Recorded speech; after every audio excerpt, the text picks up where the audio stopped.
Welcome back to Suman TV. నేను మీ సుప్రసాద్.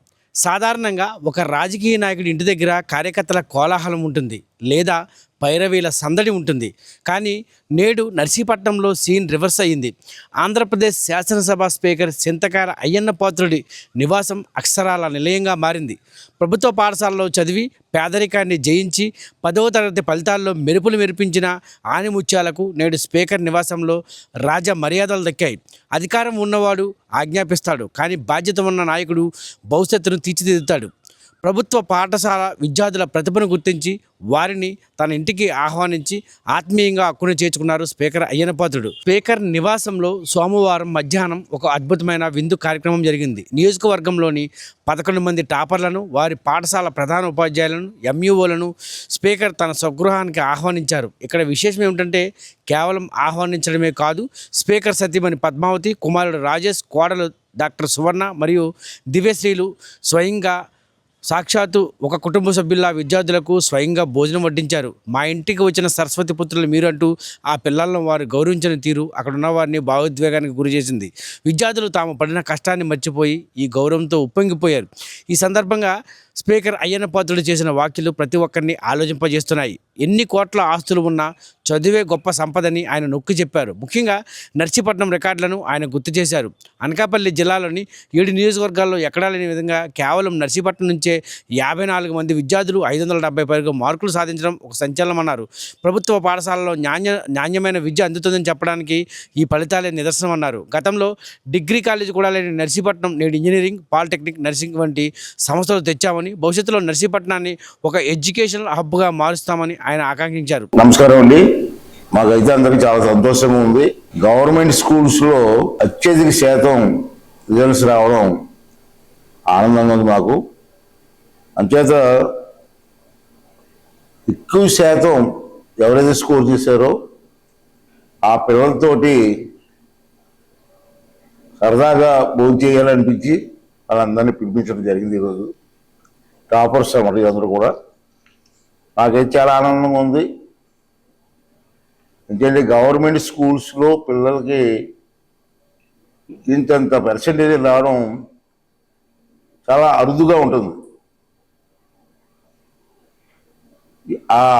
ఆ కార్యక్రమానికి ఈవేళ శ్రీకారం చుట్టి పట్టుదలగా టీచర్స్ కానివ్వండి, ఎంఈఓస్ కానివ్వండి, అందరూ కూడా కృషి చేయడం వల్ల, పిల్లలు కూడా శ్రద్ధ చదవడం వల్ల ఇవాళ చూసుకుంటే అనకాపల్లి జిల్లా, ఈ జిల్లాలో 7 కాన్స్టిట్యున్సీలు ఉన్నాయి మనకి. నర్సీపట్నంతో కలిపి 7 నియోజకవర్గాలు ఉన్నాయి. 7 నియోజకవర్గాల్లో మనం చూసుకుంటే ఒకసారి స్కోర్ చూసుకుంటే అబౌవ్ 570 పైన వచ్చినటువంటి మార్కులు వచ్చినటువంటి పిల్లలు మన నర్సీపట్నం నియోజకవర్గంలో 54 మంది ఉన్నారండి. అంటే హైయెస్ట్, జిల్లాలోనే హైయెస్ట్ మనం వచ్చాం. ఇంకా రావాలి. రాబోయే రోజుల్లో కూడా పిల్లలు బాగా చదువుకోవాలి. జీవితాలు సఫలం అవ్వాలంటే ఎడ్యుకేషన్ చాలా ఇంపార్టెంట్ అని చెప్పి అందరికీ తెలుసు. అంచేత ఈ 54 మందికి హైయెస్ట్ కోచిన వాళ్ళ వ్యక్తులకి అందరికీ కూడా ఆ శుభాకాంక్షలు తెలియజేస్తున్నాను.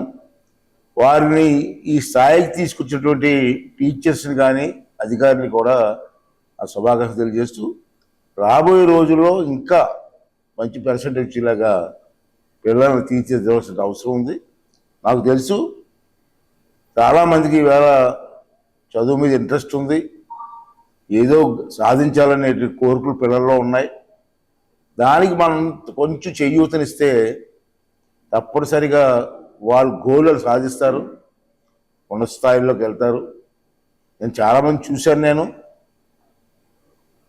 10th క్లాసు ఇంటర్మీడియట్లో ఫెయిల్ అయిపోయిన వాళ్ళు ఇవాళ దేశంలో ఉన్నత స్థాయిలో ఉన్న వ్యక్తులు కూడా నాకు తెలుసు. అంచేత మొన్న ఎవరైతే ఫెయిల్ అయి ఉంటారో ఎగ్జామ్లో ఎవరు నిరుత్సాహపడవసరం లేదండి. మళ్ళీ ట్రై చేద్దాం, విజయం సాధించడం కోసం ప్రయత్నం చేద్దాం, సాధిస్తారని నమ్మకం నాకు ఉంది. అంచేది గవర్నమెంట్ రేపు 25 నుంచి కదా మనకి గవర్నమెంట్ వారు కూడా మొన్న ఆ మార్కులు తక్కువ వచ్చి ఫెయిల్ అయిన పిల్లలు ఎవరు ఉన్నారో వాళ్ళెవరు నిరుత్సాహపడద్దండి దయించి. మళ్ళీ గవర్నమెంట్ మీకు 25 నుంచి 4వ తారీఖు వరకు మీకు ఎవరైతే మనం ఫెయిల్ అయ్యారో వాళ్ళందరికీ కూడా కోచింగ్ ఇవ్వడానికి ఏర్పాటు పెట్టారు. విజేతలను పొగడమే కాదు, ఓడిపోయిన వారిని కూడా ఓదార్చారు అయ్యన్నపాత్రుడు. 10వ తరగతి లేదా ఇంటర్లో ఫెయిల్ అయిన విద్యార్థులు ప్రాణాలు తీసుకోవడం వంటి తప్పుడు నిర్ణయాలు తీసుకోవద్దని, ఈ నెల 25 నుంచి ప్రభుత్వం ఇచ్చే ఉచిత కోచింగ్ను వాడుకోవాలని ఆయన సూచించారు.